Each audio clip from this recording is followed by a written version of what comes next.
unlikely bond of friendship. This group of adventurers were a diverse bunch, each with their own reasons for embarking on this dangerous journey. There was Jack, the strong and brave warrior who was driven by a desire for adventure and the thrill of battle. He was the leader of the group, and his courage and determination were an inspiration to the others. Next, there was Sarah, the skilled and cunning rogue. She was driven by a desire for wealth and treasure, and her expertise in lockpicking and trap disabling had saved the group on more than one occasion. Then there was Henry, the wise and powerful wizard. He was driven by a desire for knowledge and the secrets of the arcane. His powerful spells and incantations had helped the group out of many tight situations. Finally, there was Elsie, the kind and gentle cleric. She was driven by a desire to help others and to heal the wounded. Her healing magic and kind heart had saved the group more than once. Together, the group of adventurers had been through many trials and tribulations, and they had grown to trust and rely on one another. They had faced many dangers and overcome many obstacles, but they had never encountered a challenge quite like this. The ancient and foreboding dungeon that lay ahead was unlike anything they had ever seen before, and they knew that it would test them in ways they could not imagine. But they were determined to succeed, and they knew that with their skills and their courage, they could overcome anything. They set out on their journey, ready to face whatever horrors lay ahead. As the group of adventurers delved deeper into the ancient dungeon, they began to feel a sense of unease, as if they were being watched by unseen eyes.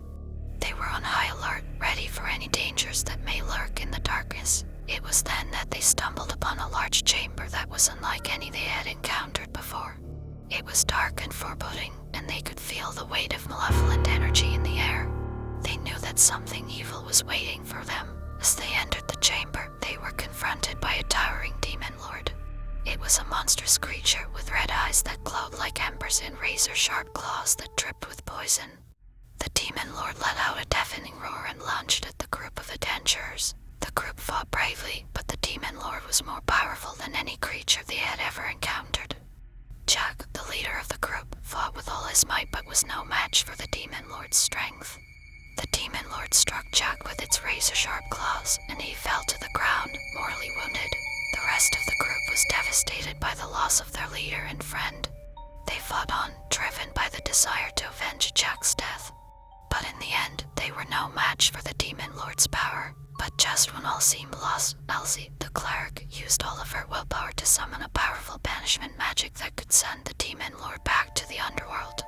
While using this magic, Elsie linked with the demon lord and owned his name, Balor. The group fought valiantly, and they were able to defeat Balor and banish him back to the underworld. But the victory was bittersweet, as they knew that they had lost one of their own, and the memory of the fallen adventurer will always remain with them as a reminder of the cost of their quest.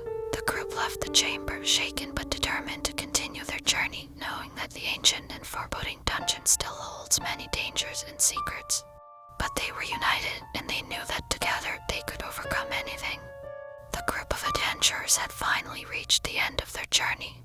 They had defeated many dangers and uncovered many secrets, but they were still plagued by the memory of their fallen comrade and the knowledge that one of their own had been possessed by the demon lord they had defeated. As they made their way out of the dungeon, they came across a room that they had not encountered before. Inside, they found a strange altar that seemed to be made of ancient stone. It was adorned with strange symbols and ancient writing. Suddenly, the symbols on the altar began to glow with an otherworldly light. A pool of blood began to form from the floor, and rising up from that pool was their fallen friend, Jack. The rest of the group watched in horror as Jack began to convulse and writhe. His eyes turned red, and he let out a deafening roar.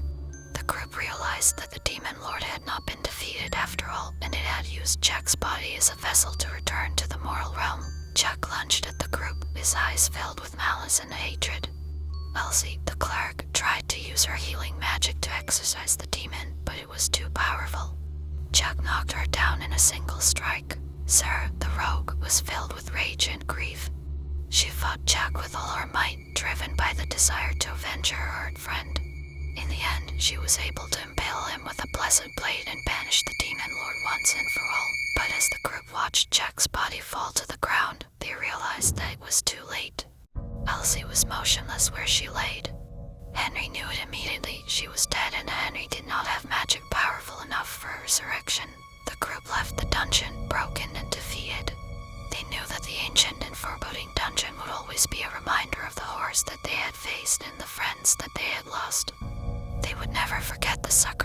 progress that they had made and the price they had paid, Henry and Sarah sat down by a fire to collect themselves. That's when Henry noticed it, Sarah's glowing red eyes.